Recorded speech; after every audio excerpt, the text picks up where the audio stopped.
Hello and welcome to Guide to the Grind. I'm your host, Jeff Eating, the creator of the 4 Aces marketing system. This is the first ever episode of Guide to the Grind, the marketing podcast or show, whatever you want to call it. So I'm very happy that you've chosen to listen, and thank you very much. I hope to deliver the most amount of value for the time that we're here. So I won't take too much of your time, but I do want to discuss different topics and different concepts within the marketing spectrum that people don't necessarily see from their point of view. And the first of those, I guess, would be thinking like your client. All too often, what I see in marketing today is telling people about the features and benefits of a product. And the problem is when a business owner is trying to explain their business, they're excited about their business. They know every detail. They know it inside and out. They know all the benefits and the features and the newfangled whatever.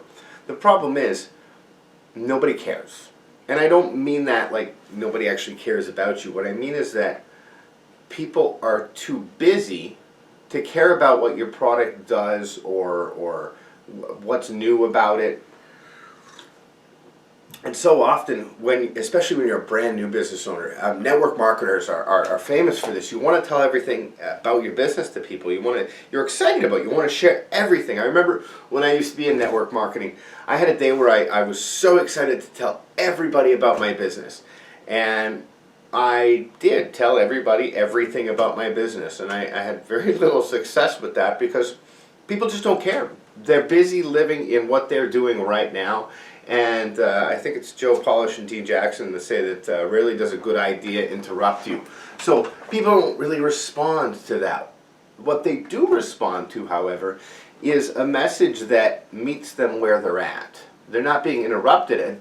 They seem to, have a parallel path to it, or I guess maybe it'd be perpendicular. I'm not a geometry student, but they actually intersect at some point. And there's really, I guess there's two ways you can look at thinking like your client. And the first one was what I was taught back in my network marketing days, was curiosity. Tell them just enough to get them curious and want to know more. And that does work, especially if you get some clever wording and stuff like that. But it's not going to create a lasting rapport with your client. And that's really what we're after nowadays. Everything in business is relationship. It's never been easier to create a relationship, but it's never been easy. Pardon me. It's never been easier to ruin relationships either by people feeling like they've been misled or they weren't told everything. So it's much easier, instead of just using curiosity. Curiosity can certainly be an element, but you want to give enough information to people for them to want to do more business with you. Excuse me. So let's get back. Did my light just change there? Let's get back a step here. That was weird. How do you think like your client? This is a really interesting concept, and it took me a long time to get my head around. When clients are running through their day-to-day lives and all of a sudden a need pops up, how do you identify it, or how do you be there when they identify that need? More importantly, how do you deliver a message that stands out amongst everybody else? Now, a lot of times what you'll say is, what you'll hear from people that are trying to sell you marketing systems is that you want to be, top of mind, of course, which is always necessary, but they're going to be looking for you online. They're going to do a search, which is probably true.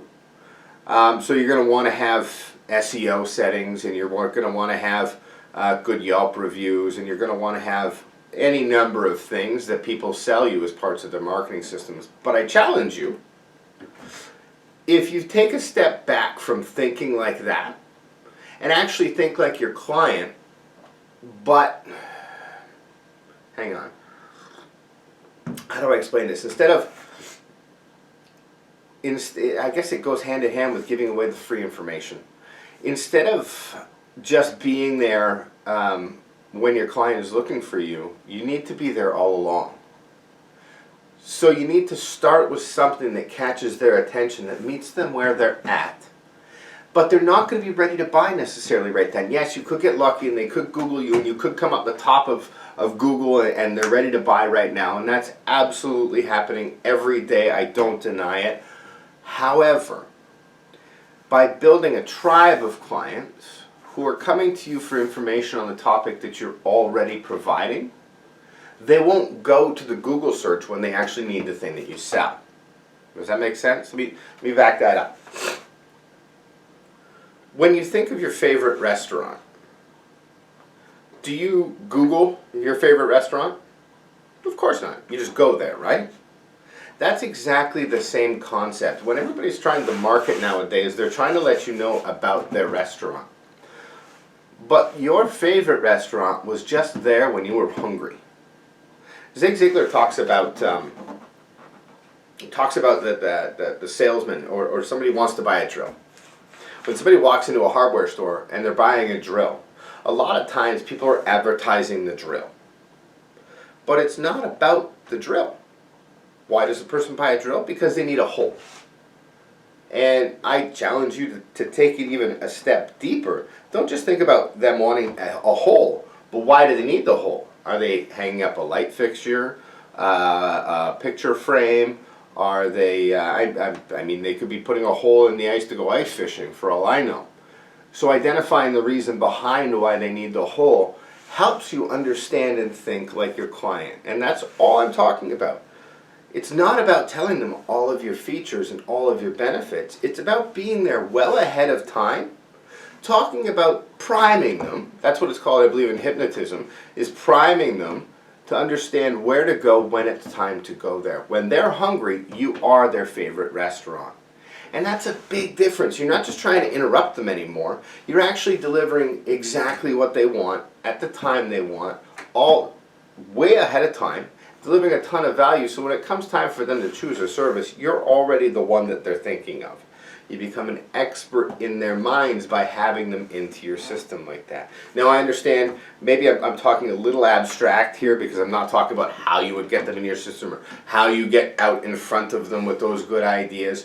But we'll cover those in further episodes. And if you want to actually find the book, you can go to guidetothegrind.com, either with the number or with the letters T and O. Download your free copy there. But what I'm talking about isn't necessarily just about the attractor. It's about thinking like your client and spending time actually sitting down and understanding who they are, what they want, doing a needs assessment well before you ever actually meet your client. It's not just about throwing your name out there and advertising all the benefits and features and hoping that somebody sees you at the right time. That's what everybody else is doing. I encourage you to stop. Take a step back and think about the reasons why somebody would actually buy your product. What frame of mind are they when they make when they make that buying decision? Are they panicked? Because if they're panicked, they're definitely going to go Google it and find the first person that pops up there. But if they're contemplating it for a while, if it's a big decision, you can get out well ahead of that need and identify yourself as the expert in that area by marketing the way that they think. You obviously need to figure out how to create your client in that. That's why I offer creating your client as a part of the 4 Aces marketing system. But when you understand those needs, when you're out in front of it, you can position yourself as an expert and prime them because you've been positioning yourself as an expert with free information, with giving them everything, all your best stuff. I'm a firm believer that people will pay for your, oh, I almost fell over there. People will give people your best stuff for free and they'll pay for the details. It just works different that way, but the law of reciprocity kicks in, and when it's time, you're already there and established. You are the favorite restaurant, and they're not going to Google or Yelp to look for reviews for you. They already trust you. They already know you. They already like you. And that, in my books, is how you make a sale. Online, predictable. It happens time and time again. It's easy to understand once you step out of the way that we're already programmed to think. It's not about what I want to say. It's about what you want to hear. Excuse me. So I think that's it for this episode. It's very quick, very short. It's the first one, and I've got some good material here I think that we've covered. It's about stepping back, I'm not going to recap it. You listen to it. Anyhow, my name is Jeff Eady. Thank you for watching. It's guidetothegrind.com if you want to download the book. Of course, the 4 Aces marketing system. Anytime that you need help with your marketing, you can take a look at me at, I guess hit me up at Jeff at guidetothegrind.com, and I can certainly get you on your way to learning the 4 Aces marketing system. And if you want to be a guest on the show, by all means, please send me an email at jeff@guidetothegrind.com. I'd love to have you on the show, discuss some of your marketing challenges, triumphs, whatever you want to get out of the way. And I look forward to seeing you again soon. Thank you very much.